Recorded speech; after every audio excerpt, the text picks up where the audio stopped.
छठी से 8वीं तक पढ़ाने वाले टेट या सीटेट क्वालिफाई हैं या नहीं। हाईकोर्ट ने शिक्षकों की संख्या और उनकी योग्यता की जानकारी मांगी। प्रयागराज विधि संवाददाता इलाहाबाद हाईकोर्ट में माध्यमिक शिक्षा निदेशालय को कक्षा 6 से 10 तक के विद्यालय की संख्या और उन विद्यालयों में कक्षा 6 से 8 तक शिक्षण कार्य कर रहे शिक्षकों की संख्या तथा उनकी योग्यता की जानकारी मांगी है। यह भी पूछा है कि वे टेट या सीटेट क्वालिफाई हैं या नहीं। एडवोकेट संजय कुमार यादव ने यह जानकारी देते हुए बताया कि हाईकोर्ट ने यह जानकारी LT ग्रेड शिक्षक भर्ती 2025 के विज्ञापन को चुनौती देने वाली याचिका पर मांगी है। कोर्ट ने याचिका पर अगली सुनवाई के लिए 21 जनवरी की तारीख लगाई है।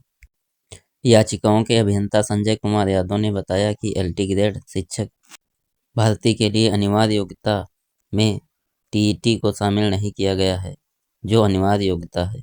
उसका कहना है कि CT कैटेड को ड्राइंग कैटेड घोषित करने के बाद सरकार कक्षा 6 से 10 तक का शिक्षण कार्य LT ग्रेड शिक्षक से ही करा रही है, जबकि शिक्षा का अधिकार अधिनियम 2009 के तहत कक्षा 6 से 8 तक के शिक्षण कार्य के लिए टेट एक अनिवार्य योग्यता है।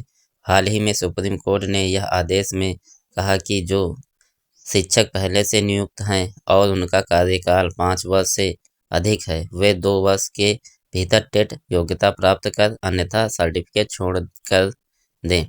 एडवोकेट संजय यादव का कहना है कि जो नए शिक्षक नियुक्त किए जा रहे हैं, बिना TET योग्यता के ही नियुक्त किया जा रहा है।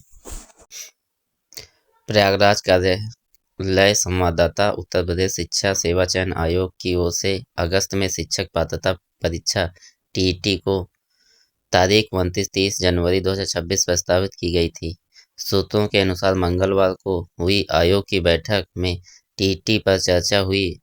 बैठक में यह स्पष्ट हुआ कि अब तक इस परीक्षा के लिए आवेदन प्रक्रिया ही प्रारंभ नहीं की गई है।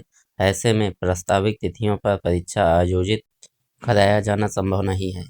आयोग के उप सचिव एवं जनसंपर्क अधिकारी संजय कुमार सिंह की ओर से जारी सूचना के अनुसार बैठक में TET सहित आगामी अन्य भर्ती परीक्षाओं पर विचार विमर्श किया गया। इसके लिए परीक्षा समिति को अधिकृत किया गया है।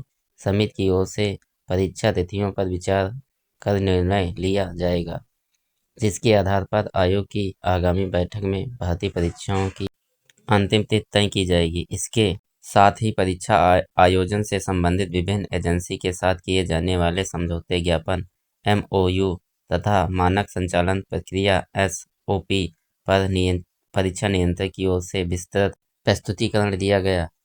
MOU और SOP की जांच के लिए आयोग के सदस्यों की एक त्रिस्तरीय समिति गठित की गई है, जो इस सप्ताह के भीतर अपनी रिपोर्ट प्रस्तुत करेगी।